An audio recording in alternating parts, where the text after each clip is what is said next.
to making sure that veterans who come home are well cared for and that their pensions are taken care of. I think that's absolutely key. We need to spend money on our military because we're proud Canadians and this part of our history that can't be ignored. And I look forward to hearing what Mr. Bray has to say, to hear what his vision is as well. Well, thank you for that segue, Bill. First of all, there are a couple of important factual errors in your question that I first need to address. First of all, there was a competition. There was a competition in 1997 under the previous Liberal government. Secondly, the cost. The cost for the fighter jets is $9 billion. The economic impact from Canada's aerospace industry suggests that the economic benefit to Canada will be $12 billion. That's a pretty good ratio. So this is, it's about jets, but it's also about jobs, including jobs right here in Kitchener-Waterloo, jobs that are relying today on this important project at Vertec Vision International in Waterloo, at Aero DevTech in Kitchener, at Chickpea Manufacturing. I'm fighting for those jobs, and I'm going to continue to fight for those jobs.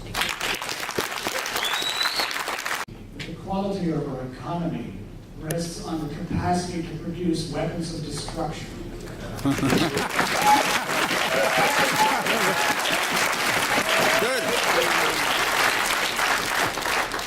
The underlying issue here in relation to the Conservative Party's desire to purchase new jets is the fact that, like the Liberal Party, the Conservative Party is driving Canada into deep economic and military integration with the United States against our will. There has been no debate and discussion in the House of Commons about the quality of this relationship that the Liberal Party has advanced through John Manley and others, and that the Conservative Party has been advancing through unnamed individuals toward integration economically and militarily with the United States. This is unacceptable to most Canadians. What most Canadians want, Tom?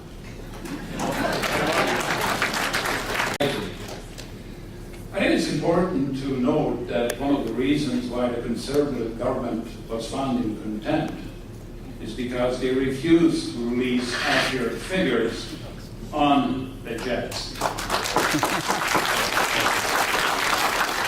You know, the Conservatives talk about $9 billion, then they talked about $16 billion, then the parliamentary budget officer talks about $30 billion.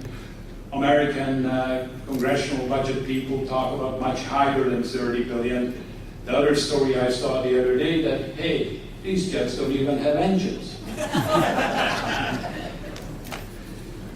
There is a number of columns that were done by Peter Worthington, who's a military man, he's a conservative, and he makes a very strong case that what's needed is not these planes, but what we need to do is refurbish our troops when they come back from Afghanistan, because all that equipment that's been over there has been lost.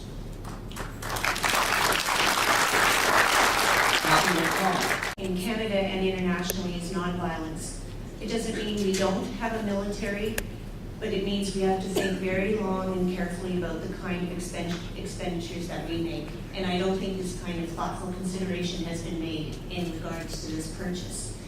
The Green Party would not agree with this purchase. And I'm not going to go into too much detail there, but I would like to respond to the Conservatives' idea that this is about job creation. This too, we have lots of choices to make in how we create jobs. Creating jobs to build things that destroy people in other countries is not the direction we need to go to have our economy.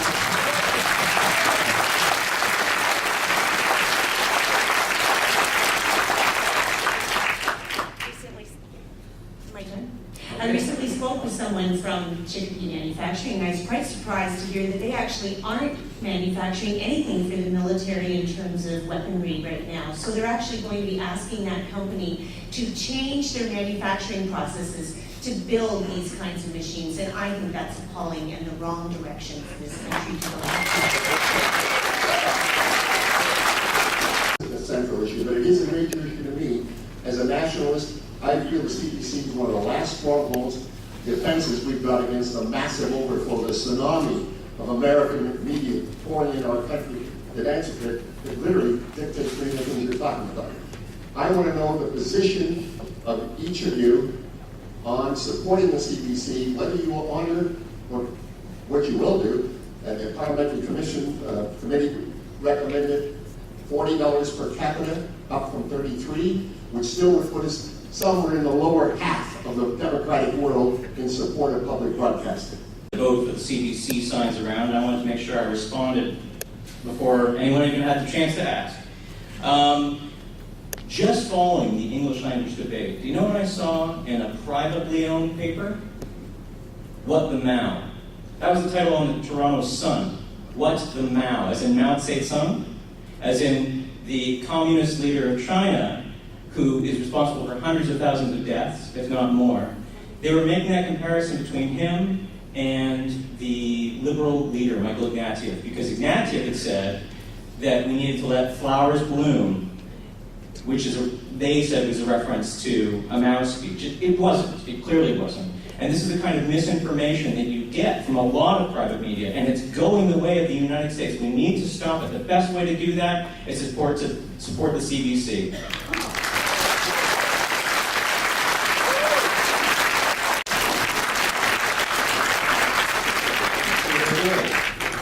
Thank you. Well, I certainly agree that the CBC plays a very important role in our country, especially a country like Canada, as broad and diverse and geographically expansive as ours, in uniting our country and promoting Canadian culture and promoting Canadian content.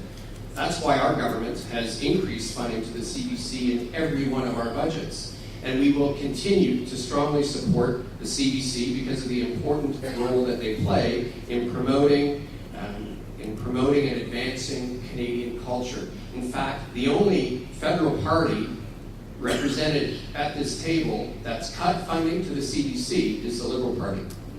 It's not often that I agree with Peter Bray, but he's right on.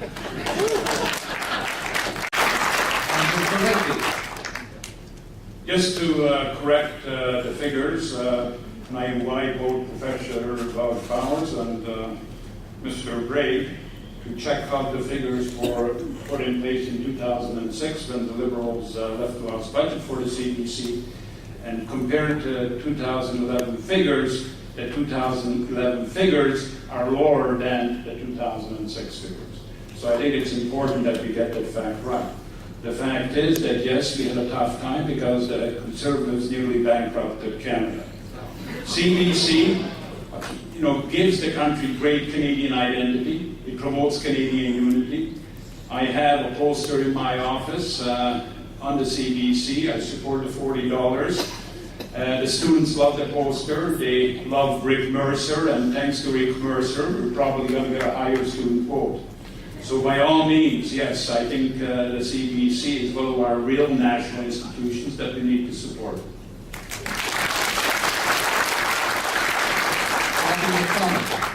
The Green Party does support the increase in funding per capita for sure. And I shared at the meeting that the Friends of CBC had the other night my personal connection with CBC. I am sure it is responsible for me being here today and my sanity, because I was an at-home mom with 3 little kids for many years, and we moved from community to community, from Waterloo to Toronto to Ottawa to Vancouver and back again, and you can imagine what that does to you. But CBC was the consistent voice in my life during those years, and it plays this role for many, many people, and it brings us to the communities that we find ourselves living in. I have a tremendous appreciation, respect, and love for the CBC, and would not do anything to give it too much trouble. I find it very interesting that more and more American news channels are taking over our airwaves. Recently, we've seen Sun News, which is Sun Media on TV, which is, I don't know what to compare it to, Fox on steroids or something. Anyways, the reality of the situation is if you want to destroy a nation, you destroy its culture. And our culture has been under attack for a long time, and the attacks of CBC are a continuation of that. I think that we need a national media that reflects the values of the people that make up this nation And I think that the attacks on the CBC are a continuation of the attacks on our access to information itself. So of course I support the CBC. Thank you. Oh, excuse me a moment. Okay. Wallflower, sir. Mr. Gray. Thank you. I'm pleased to respond. Yes, the Liberal Party did cut funding to the CBC, but they also went further. They cut transfer payments to the provinces. That's how they eliminated their deficit. They cut transfer payments to important areas of healthcare and education. And we have made a clear commitment to Canadians that we will reduce and eliminate the deficit without cutting transfer payments to provinces. We're not going to affect important services of education that our students rely on. We're not going to affect important healthcare services that Canadians need to access. Thank you. I'm going to stick to the question.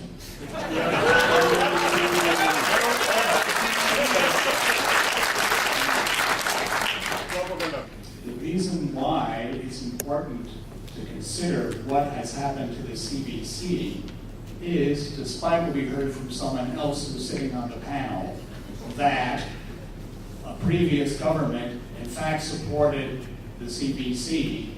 During the lockout of the CBC, such an individual is nowhere to be seen. But some of us were present on the picket line with CBC staff.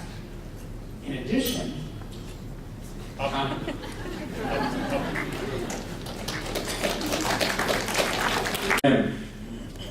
for when his assets were sold. Thank you. Well, I was far from silent on this issue. Unlike yourself and my Liberal candidate colleague, I have full confidence in the success of RIM. RIM is a Waterloo-based international success story.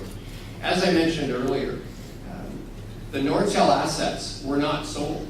They are currently being auctioned. The important patents that companies, including companies in our region, will be interested in securing are available through auction today. thank you. Before we move on, I think Mr. Telegdi, yes, I was going to get. Let's be very clear. Mike Lazaridis went to the committee, industry committee, and said, do not make the same mistake as the Conservatives made with Agro-Aero. He asked for a review of the sale that took place that's not up for sale now because it's already been sold offshore. That intellectual property represented the architecture of the next generational wireless, and we allowed this to go to offshore company. I think the only government right now that's come forward with a balanced budget and a plan to balance the budget early is the Conservative government. I want to hear what every other party is going to do to balance the debt and get our books in order so we The fact is that since the Liberals and the Conservatives have been in power since the time of Chrétien and Martin, and with the most recent Conservative governments, we've had tens of billions of dollars slashed from corporate income tax and from the tax rates that the most wealthy individuals pay in Canada. I firmly believe that we need to take back those tax cuts from those who can most afford to pay.